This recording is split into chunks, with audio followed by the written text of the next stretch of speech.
xisbiga mucaaradka Ucid ayaa maanta magaalada Berbera ku soo bandhigay isku soo bax ballaaran halkaas oo ka soo qayb galay gudoomiyaha xisbiga Ucid ahna musharax xisbiga Ucid injineer Faysal Cali Waraabe iyo mas'uuliyiinta xisbiga Ucid ee gobolka Saaxil ugu horeyntii isagoo halkaas waxa ka hadlay gudoomiyaha xisbiga Ucid ee gobolka Saaxil Xariir Maxamed Warsame reer Saaxil hadaaradii loogu yaqaanay way muujinay ilaa askar ilaa Berbera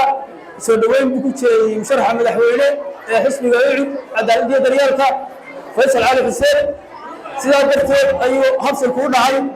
markaa naga raalihaaya oo ka raali geeyna maanta dhan bacad dadka taagnaa ee soo dhaweynta diyaarka u ahaa waxa weeye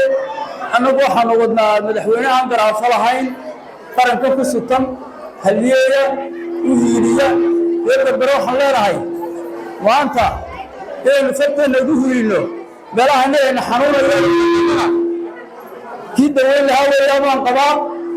ee la tuubo horeeyo waxyaabaha kale baahiya asaasiga insha Allah taala waxaan rajaynayaa inuu isbedelkii isagu keeni doono dhowr sano hore ka hiilinay maanta inuu hiilino ayaan diyaar maanahay waqtiga kooban hadalkan soo koobaya aan ku soo dhaweyn doonaa gudoomiyaha guud dhinaca kale isagoo halkaas waxa ka hadlay gudoomiyaha xisbiga Ucid injineer Faysal Cali Waraabe waxaana bulshada reer Berbera ka codsaday inay codkooda siiyaan waa goor maanta waqtigan la soo bixi kara maaha Berbera habeenkii soo bixi jirtay habeenkii waxa la yiri lama soo baxayo waa in lixda ka dhamaanaysa waqtigii markaa waxaa la siiyay lixdan yar baa ka hadhay markaa waxaan ii sheegayaa waddankeena maanta waa lagu soo dooyey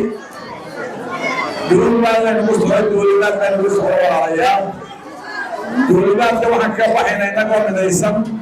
ayaynu cadowgeena jabin karnaa walaalayaa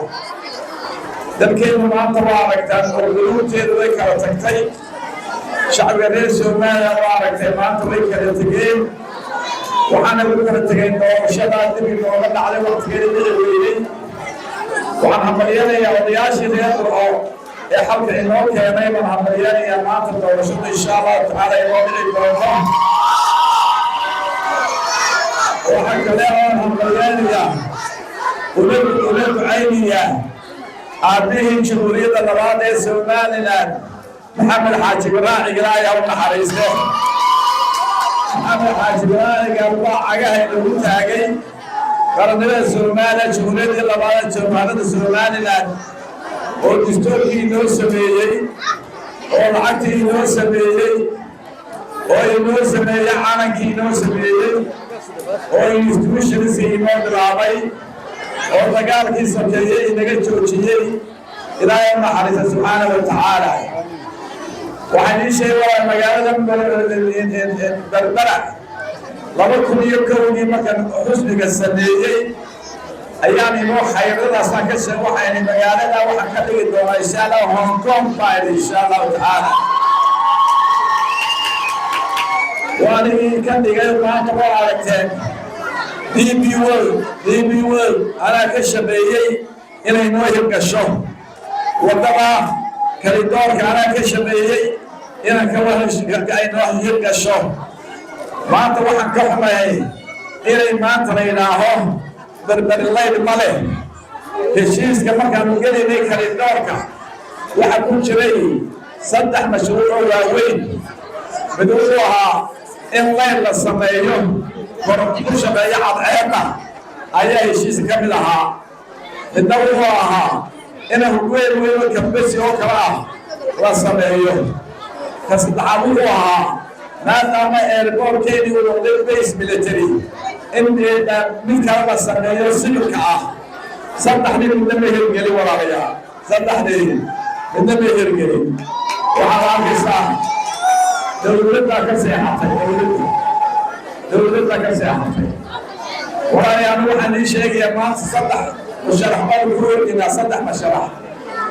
2 musharax waa garanaysaano waxa weeye waa gurbiye kala jabay waa garanaysaa gurbiye kala jabay ayaa weeyo wadani marka laga reebo ciro waxa kaloo waa reer kulmiyey waa kulmiyey muuse albaabka ka xidhay waxa la yidhaahdaa muuse ka cadhaysiineen tagna wadani ma la yidhaahdo ogtahay waa adayska muuse axmed marka waa ogtihiyo 7 sano ayay xukuumi jireen waqtigiisii raayo waxba inoo qabtay inay biyadayda siiyeen biyadayda siiyeen wax tacliim mayna siiyeen caafimaad mayna siiyeen biyo cadowga la hadleen waxa weeye walaalayaal nimankaasi inuu wadan iskugu tegey xitaa waanta waxaa gacan siiya Soomaal arag magaalada meel kasta caalamka ka taagayay meel kasta guriyada rijiyay waxa sidii cadowga Soomaaliya ma lacag siiyo ad Xasan Sheekh Baasiya Ismaaciil Umar Geeraasiya gabadha waasiisa cadowga waasiya kan wajhi isaga xaleeyo insan ibn Muuse waxsoosiyo waxa uu sheegay Soomaaliya rajada Soomaaliya ma ahayn wadani waa mashee Soomaaliland waxay labada xusbiyada saaxadda ka saarno labada ama badbaadiyo tacliinta wasaaradda waxa sameeyo daaraylaho xamse jaamac yare telefishinka caalamiga Sky Cable TV magaalada Berbera